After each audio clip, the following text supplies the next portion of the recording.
Hi guys, welcome to the vlog. I hope that you guys are fine and sane wherever you are in the world, in the Philippines, or in your room, in the kitchen. This is the first time I'm gonna, do mukbang. No, it's not just mukbang, but I wanted to discuss about the struggles and actually the experiences that I had when I was starting as a qualified nurse here in England. So this is when I finally got my PIN, and then I took the role as a staff nurse in the ward. Umpisahan na natin siya. But before that, let me try this. So this is just my, it's actually kind of instant noodle ramen that with some mushroom corn, because I love corn.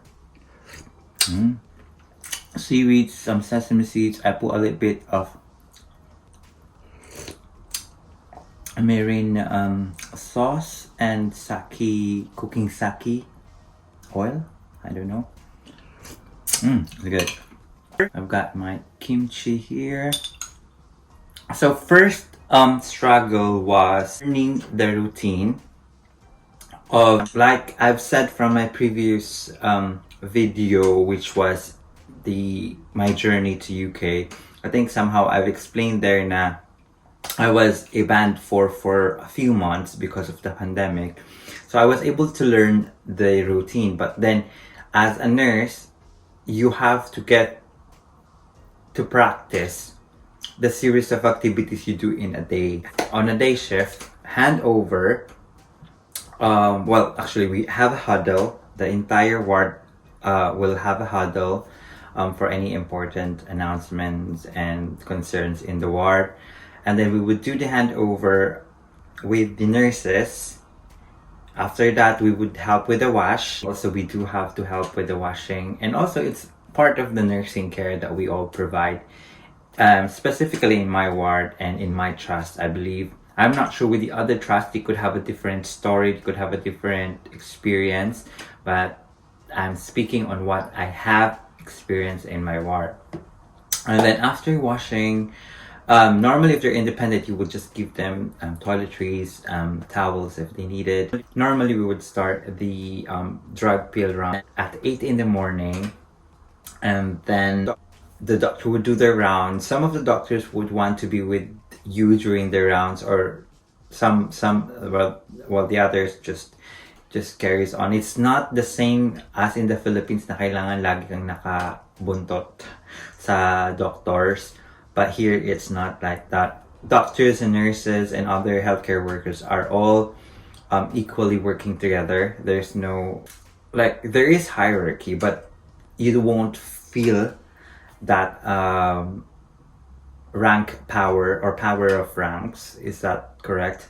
Kasi this is like in my ward specifically, we work as a team. The doctors and nurses, the healthcare workers, and all of the other multidisciplinary team that comes and visit the ward for the patients.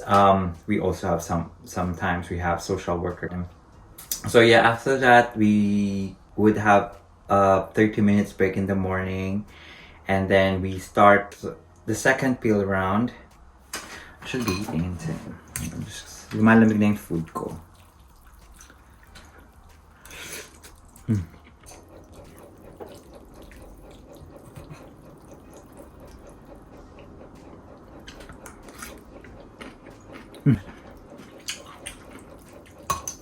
Some of you would say, why am I not using chopstick? The answer is I don't have a chopstick at home. So I'm using fork and knife. I mean fork and knife. Fork and spoon. So yeah, that's it. Learning the routine.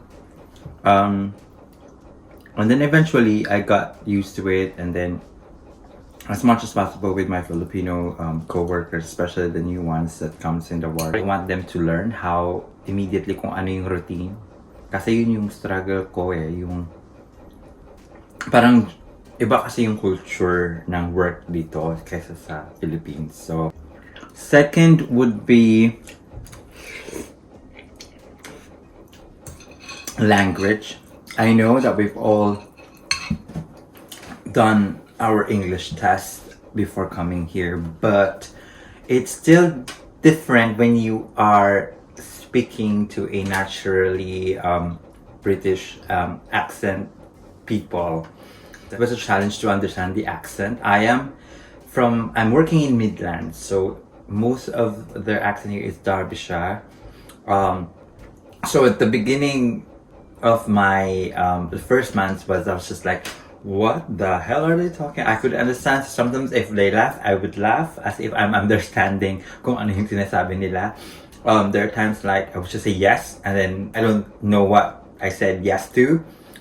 Eventually, yung pandinig mo, na-adapt na yan. So, nagigets na niya yung mga naririnig niya. Actually, I would speak American or my natural accent. Hindi nila minsan naintindihan. So, sometimes, ikaw na rin, you would adapt to their accent.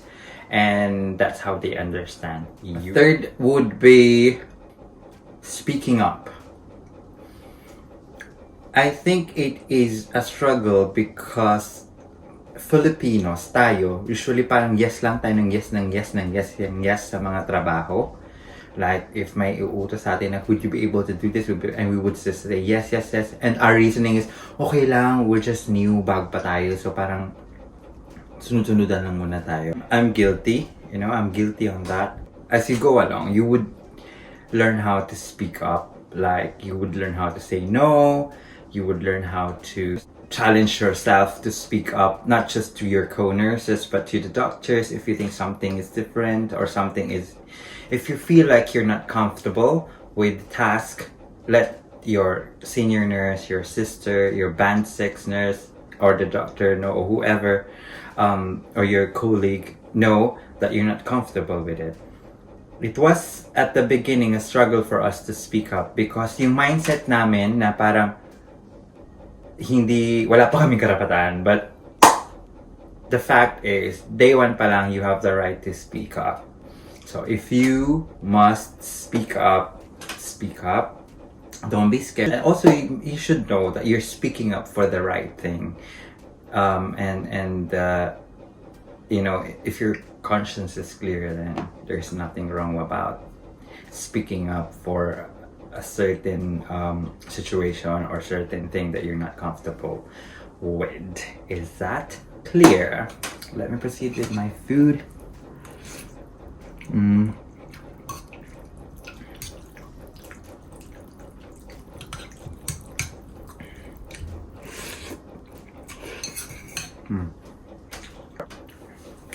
Another one is your trainings and your competencies on skill. You are considered qualified nurse by the NMC. You should still have trainings and competencies for certain skills. Even with your medication rounds, you will not be able to do your medication unless you are signed off by your mentor or by your senior sister or senior nurse doing the task, in doing the drug bill. So what I mean is they have to work with you for, I think for me it was, or for us, it was 3 times, observe drug rounds with your senior nurse or with your mentor, and then you have to be signed off. With that, you have to undergo a certain study training as well before you can finally be on your own giving medications to patients. IV medications also have a different training for that. IV insertions, IV fluid, giving fluid medications or IV fluids, extraction and phlebotomy also would require a certain training. Performing ECG to patient, you would have a different training for that. So my time with my batchmate, we had to, there are some managers are very supportive. They would book you into all the trainings before they finally let you go on your own in the ward. And there are some, then I've heard stories, I'm not saying most of them, that they had to do it on their own. They have to book their own training. They have to book their own seminars, because here you have to have that independence of requiring your seminars requirements and trainings, especially the mandatory training. But of course, you can always ask help from the educators, from your ward educators, from your unit educators, from your manager, your senior sisters and senior nurses. It's always free to ask. Don't be scared. Another thing I would say would be a struggle for me before is getting along with workmates. But the only thing is, you have to be open to relationship towards your colleague. What I'm saying is relationship in terms of having a harmonious relationship with them. Be friendly, because if you're not, then they wouldn't be happy working with you as well. Because at one point, at a certain time, because at one point, at a certain moment, you would need help. You will always need help. So just be friendly, work with them in a good way, treat them the way that you want it to be treated. And if you have a problem with somebody, just speak up and let them know that you're uncomfortable with how you are being treated. Be that action of change for not just for your colleague, but for yourself and for the entire team that you were working with. I need to finish this food kasi lumalamig na siya.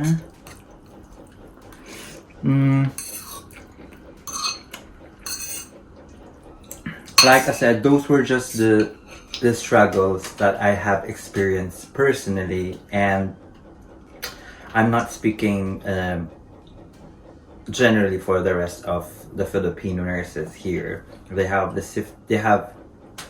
different experiences. For me, you just have to really get your mindset na you wanted to learn, you're open to learning, you are open to suggestions, you are open to constructive criticisms, because it does good you benefit.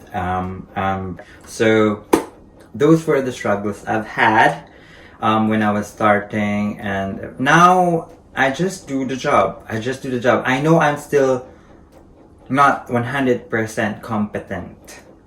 I would consider myself that, because every day is always a learning opportunity for me. Every day is challenging, always, because there are times that you would encounter a certain cases for the first time, and then take that chance to learn from it. Take that chance to learn new skills, to learn new knowledge, and to meet new people, different people from different walks of life, from different races, different backgrounds. Take all those experiences, all those learnings for a positive growth for you, yourself, as a professional and as a human being as well. So that's it, guys. Thank you so much for again watching this few minutes of videos. I hope that you learned something, especially to the aspirant UK nurses. You can do it, guys. You may have a different or difficult situation at the beginning, but eventually you'll be able to go through that phase, past that phase, and then go out as a professional. Like I've said, I'm still learning, but that's just me. I'm sharing my experience for you, and welcome to England soon. And for those my colleague na kakapasa lang ng OSCE, congratulations. I'll see you in the ward. And to my friends who are coming in England soon, let me know if you want some tips, and if you have some questions. I'm very much happy to give you advices. Maraming salamat sa panonood. Hope you are safe and sane all the time wherever you are. God bless you all, at maraming salamat po. Bye-bye.